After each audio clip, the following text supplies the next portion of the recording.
Bismillahirrahmanirrahim. Assalamualaikum warahmatullahi wabarakatuh. Balik lagi dari channel Sumber Dakwah Official. Nah, ini diskusi yang sangat sayang tentunya untuk dilewatkan, terutama untuk kakek-kakek dan nenek-nenek Sengkuni yang sudah menggeruduk rumah Pak De Jokowi kemarin. Sampai ada yang ketahuan nyuri serabi di rumah Pak Jokowi. Dan ada juga yang ketinggalan bis kemarin. Dan untuk Bung Rocky yang sudah mengatakan Pak De Jokowi sudah terjebak permainan mereka, coba deh Bung Rocky simak baik-baik ini diskusi. Ini Pak Jokowi yang terjebak atau kalian sendiri yang sebenarnya terjebak dalam permainan sendiri? Oke, tanpa berlama-lama langsung kita lihat. Bismillahirrahmanirrahim. Let's go. Saya pernah ketemu Pak Jokowi karena saya mantan juru bicaranya dan saya pernah tanya soal ini. Oke. Saya bilang, Pak, kenapa sih Bapak nggak jawab ini gitu? Kenapa Bapak nggak laporkan balik ya semua orang yang menghujat Bapak? Beliau bilang, Bu Irma, semasih mereka hanya sekedar mengatakan saya jokodok, mengatakan saya anak PKI dan lain sebagainya, saya nggak peduli, saya kerja aja untuk rakyat. Tetapi ketika mereka sudah menyentuh tubuh saya, menyakiti anak saya dengan fisik, secara fisik, atau istri saya secara fisik, atau rumah saya lah dilemparin batu misalnya begitu, saya pasti akan bertindak secara hukum. Itu disampaikan beliau ke saya. Saya nggak ngerti sebesar apa kesabaran itu gitu loh. Dan itu yang mau ditiru Prabowo, tapi Pak Prabowo kan nggak mampu untuk bisa sesabar itu gitu. Nah, dia jawab seperti itu. Nah, soal asli atau palsu kan institusi sebesar UGM sudah menjawab, KPU sudah menjawab. Terus apa lagi? Yang mau dicari apa sebenarnya? Ya. Nah, satu yang ingin saya sampaikan satu lagi, Pak. Contoh misal, kayak misalnya Pak Roy Suryo nih ya, yang mengatakan bahwa sebagai seorang pakar telematika misalnya, dia melihat huruf dan lain sebagainya, yang mohon maaf gitu, dia boleh mengatakan bahwa dia ahli, tapi siapa juga yang boleh juga mengatakan bahwa dia bukan ahli, karena secara disiplin ilmu dia tidak punya keahlian untuk disebut pakar telematika.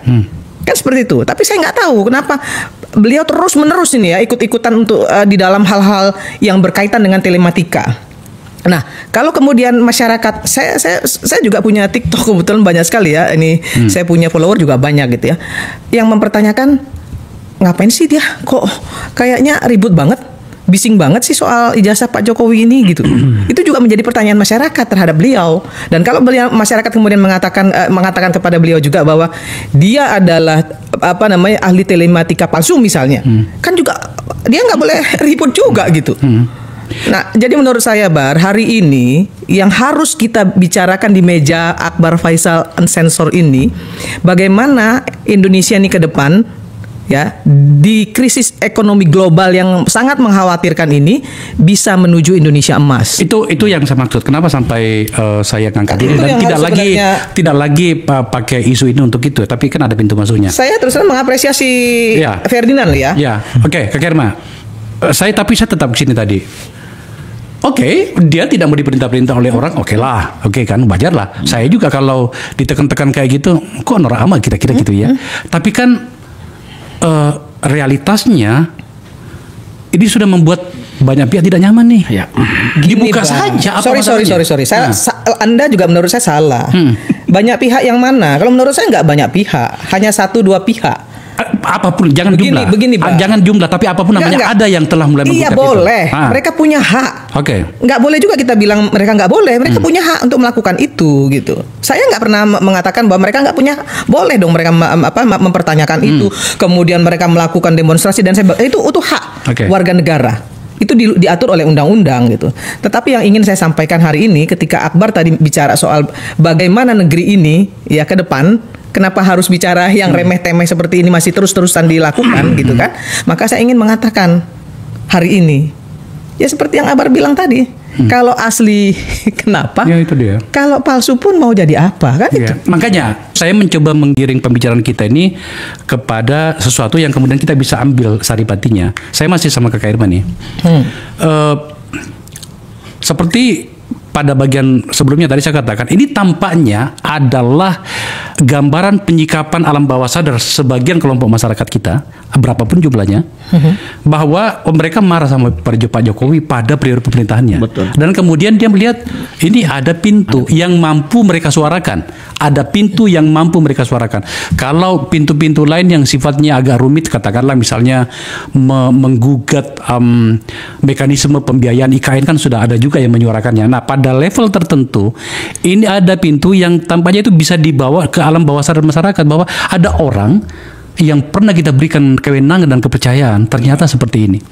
Itu yang saya maksud. Oh, ini ternyata mungkin gambaran dari kemarahan itu. Soal apakah relevan atau tidak, kita bicarakan. Kalau begitu seperti apa, Kak Irma?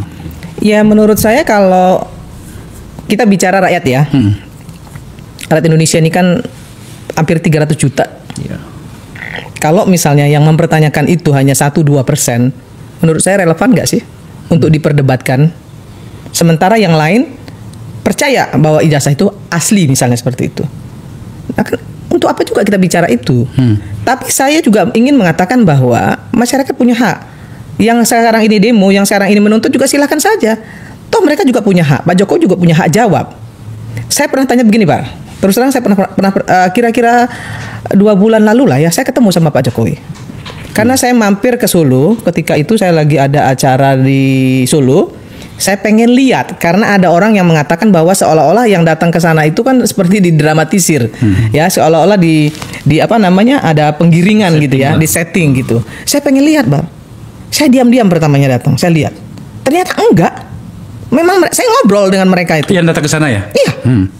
Datang ke sana saya ngobrol. Ada yang dari Sulawesi, ada yang dari apa namanya, dari Kalimantan, ada yang dari, bahkan ada yang dari Madiun, dari segala macam, gitu. Mau datang mau foto. Nah, kemudian saya mampir karena saya udah sampai di sana, saya ngomong sama sama apa nama asistennya, saya boleh nggak kira-kira ya ketemu Pak Jokowi gitu. Nah, kemudian saya tunggu, ternyata boleh, gitu. Oh, Mbak Irma, silakan Mbak. Ini Bapak mumpung ada waktu, saya datang. Nah, saya juga tanya juga soal Gibran loh, ini Ferdinand. Saya bilang, ini menurut Bapak bagaimana pendapat Bapak terkait masalah misalnya lapor Pak kemarin itu, saya tanya gitu. Terus Pak Jokowi jawab, saya itu sudah menyerahkan Gibran itu kepada Indonesia, menyerahkan Gibran itu kepada Pak Prabowo, kepada partai-partai politik untuk dibina. Saya bahkan mengatakan kepada Gibran, ojo kemajon. Apa maksudnya? Jangan maju. Ya, kamu itu hanya di belakang Pak Prabowo. Jadi kamu itu hanya orang yang menjalankan perintah Pak Prabowo. Kalau orang Jawa bilang ojo kemajon, itu disampaikan beliau kepada saya loh. Tapi dia bilang begitu. Bagi saya, ketika anak saya diminta, ya kan, diminta sekali dia berkali-kali ngomong itu. Dan saya ya monggo, karena dia juga udah dewasa. Tinggal bagaimana masyarakat menyikapi itu, gitu. Oke. Saya harus menanyakan kepada Anda, Pak Ferdinand, apakah yang terjadi hingga kemudian sebagian orang harus menggugat Pak Jokowi bahkan dengan nada seperti ini? Saya agak terganggu pada bagian itu. Beberapa isi X saya atau Twitter saya itu mempertanyakan itu. Saya kadang-kadang sampai kehabisan kalimat untuk memahami situasi ini. Bagaimana bisa 10 tahun dielu-elukan, tiba-tiba tidak lama dari dibully juga. Iya, dibully juga. Tapi tiba-tiba sampai harus digugat bahkan dengan isu yang seperti ini. Apa yang terjadi dengan tokoh ini? Ya, kita pernah sama-sama menjadi pendukung Pak Jokowi pada awalnya. Tetapi memang kalau ini pengamatan saya melihat kelompok yang terus turun ini adalah kelompok yang memang menjadi korban. Saya memilih kata korban di zaman pemerintahan Pak Jokowi. Salah satunya pembubaran ormas-ormas ya, seperti EPI, HTI. Nah, kalau kita lihat ini kan ada benang merahnya semua. Ada tarikannya? Ada tarikannya. Nah, makanya di Expon saya sampaikan, apalagi sih yang mau kita ini? Betapa malunya bangsa kita ini, betapa nistanya lebih jelasnya ya, kelompok sakit hati lah Pak. Bangsa kita ini kalau ini masih terus dilanjutkan. Saya malah berharap sudahlah semoga ijazah Pak Jokowi asli. Supaya ini selesai, karena terbaru pun ada seorang anak muda kader PSI yang mengupload foto ijazah Pak Jokowi itu kan menjadi korban yang habis juga dibully oleh kelompok ini segala macam, yaitu saudara Dian Sandi Utama.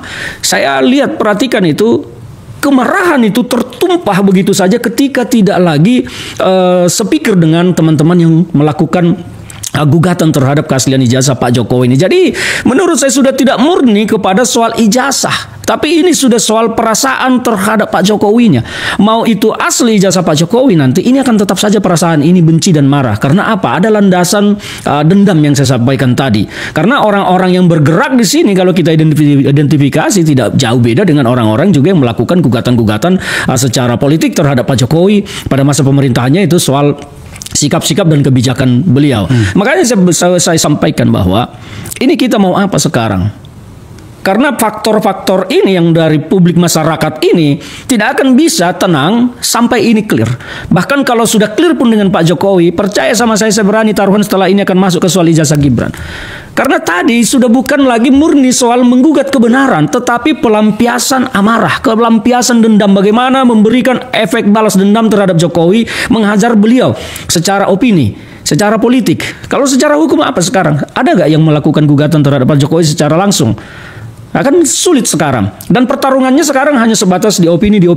Dan memang itu yang saya sayangkan tadi dari Pak Jokowi. Harusnya Pak Jokowi tidak lagi bicara tentang haknya. Betul bahwa beliau berhak untuk tidak menunjukkan itu kepada siapapun, kecuali kepada pengadilan kalau diminta oleh hakim. Itu benar, hak beliau di situ. Nah, disinilah yang saya harapkan tadinya Pak Jokowi akan keluar menjadi negarawan, menyampaikan, oke, saya akan serahkan ke penegak hukum. Biar penegak hukum yang menyatakan ini sah atau tidak. Tidak usah ke penggugat-penggugat ini. Serahkan saja ke penegak hukum, apakah ke pengadilan atau ke polisi. Biar mereka, lembaga negara kita menyatakan ini sah atau tidak.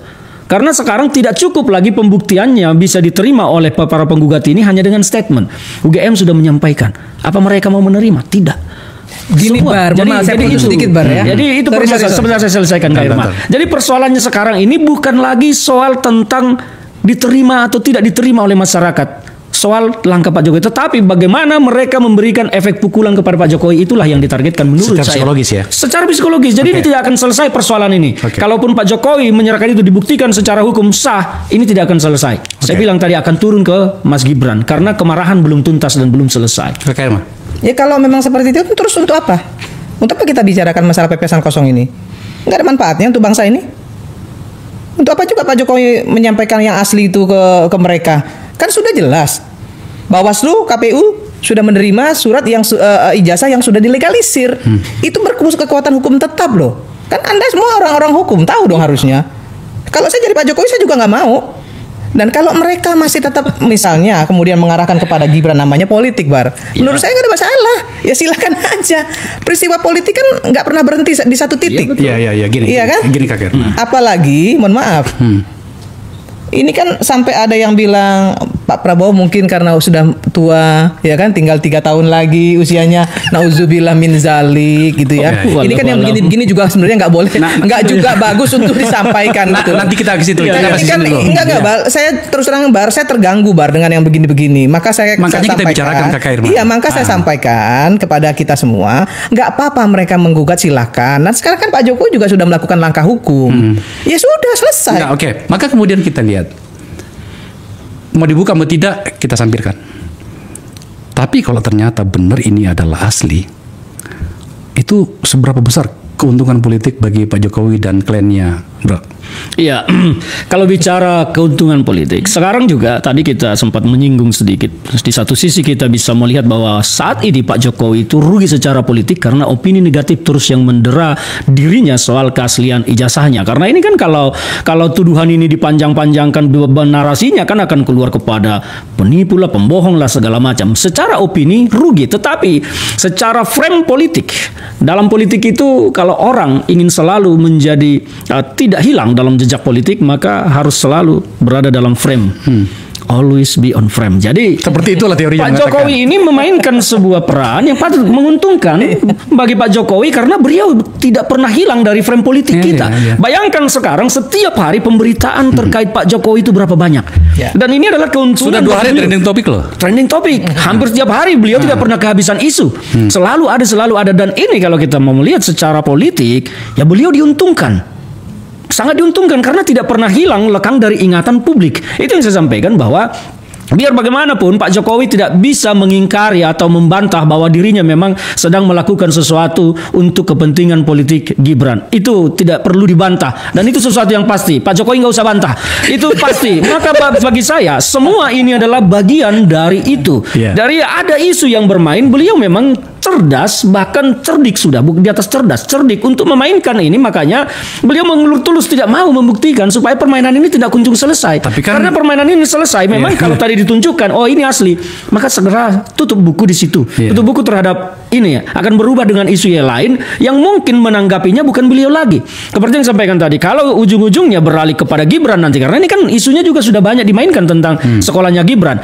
Yang menjawab ini kan tidak mungkin Pak Jokowi lagi, artinya Pak Jokowi akan hilang dari frame. Nah ini tentu akan menjadi kerugian bagi beliau, maka permainan ini harus dibuat panjang. Ayo panjang-panjangan napas kita, kan seperti itu. Nah inilah, nah sekarang juga maka saya sampaikan tadi, menurut saya adalah cara beliau memainkan bidak-bidak caturnya. Seperti yang saya sampaikan tadi, supaya tidak hilang dari frame. Ketika seorang politisi hilang dari frame, maka dia selesai sudah. Sementara Pak Jokowi punya kepentingan, beban di pundaknya, yaitu Mas Gibran. Meskipun tadi yang disampaikan Kak Irma bahwa sudah diserahkan ke negara, ke partai politik untuk dibina. Tidak mungkin Pak Jokowi membiarkan seorang Gibran yang semua kita harus mengakui Mas Gibran memang masih hijau dalam politik dan birokrasi pemerintahan setinggi jabatannya. Tentu Pak Jokowi tidak akan membiarkan itu, dan beliau pasti akan meletakkan tangannya terus di situ dengan berbagai cara pun untuk mengatasi ini. Itu loh Kakak Irma. Akhirnya tiba di situ. Itu kan menurut Ferdinand. Oh iya, ini ruang pemberbuatannya. Itu loh maksudnya. Jadi, jadi gini Bar, kan gini. Saya terjemahkan bahasanya menjadi lebih sederhana supaya penonton kita bisa memahami maksud kita. Bahwa ternyata Pak Jokowi nggak berubah. Ini tetap dianggap sebagai area untuk memainkan situasi untuk sebuah tujuan-tujuan politik. Itu kan persepsi yang Akbar sampaikan. Oke, seperti apa seharusnya? Saya menganggap Anda menggiring opini di sini. Mohon maaf, sorry. Ya kan? Sorry. Saya kan kita tidak harus apa-apa. Nah, maksud saya ini adalah pandangan satu orang. Katakanlah saya gitu ya. Jadi begini. Dari ini kan saya ambil dari diskusi ini tadi kan gitu ya. Saya dengan Akbar di periode pertama kita bikin relawan ketuk pintu. Ingat di Palembang kita sama-sama jalan. Kemudian di periode kedua saya jubir juga. Saya mau kasih tahu Akbar, apa sih yang saya dapat dari Jokowi selama ini, selama saya menjadi bagian dari TKN dia waktu itu. Saya mau kasih tahu, tidak satu rupiah pun saya dapat apa-apa. Tidak satu jabatan pun saya dapat dari beliau. Akbar kan tahu. Enggak, jangan dibawa ke wilayah itu. Tadi kan Ferdinand bilang dia sebagian orang yang kecewa, sudah mendukung kecewa. Tapi saya ingin mengatakan kepada Akbar, kepada Ferdinand, bahwa saya orang yang mendukung dia, tapi saya nggak kecewa. Nah itu poin saya. Jadi jadi kan inti dari politik itu kan kekuasaan, Bar. Oh iya. Iya kan? Makanya itu tadi saya ungkapkan seperti itu. Iya. Ini yang saya suka dengan Ibu Irma, the power of emak-emak, 2 lawan 1, gokil. Tapi kan kita juga nggak boleh juga kemudian seolah-olah bahwa ini adalah permainan Pak Jokowi sehingga akan menuju sini. Ini permainan Jokowi untuk menuju, kan nggak gitu juga. Sebentar dulu, saya belum selesai. Oke, silakan. Lanjut. Saya belum selesai. Kalaupun Pak Jokowi misalnya ingin tetap berada dalam frame besar ya, untuk namanya nggak hilang gitu ya. Menurut saya itu sah-sah saja. Gitu. Saya lagi-lagi dibikin takjub oleh permainan pion catur Pak Joko Widodo. Jadi ya memang pemimpin itu ya memang seperti ini. Jadi untuk anak abah, kalian pikir Pak D. Joko itu cupu. Beliau itu sudah 10 tahun loh memimpin republik ini. Dan banyak sekali dinamika yang sudah beliau hadapi selama memimpin negara ini. Tentunya ya tak akan semudah itu kalian hancurkan reputasi Pak Joko Widodo. Memang seperti inilah pemimpin yang pokoknya layak disebut kingmaker. Ibaratkan sebuah kapten kapal. Di saat kapal itu sedang mengalami sebuah kecelakaan, di mana semua penumpang atau termasuk anak buah kapal panik, tapi dia bisa mengambil sisi positifnya dalam sebuah musibah. Dan itu sudah teruji selama 10 tahun beliau memimpin. Jadi yang bilang Pak Jokowi terjebak, sebenarnya kalian sendiri yang sudah terjebak permainan kalian sendiri.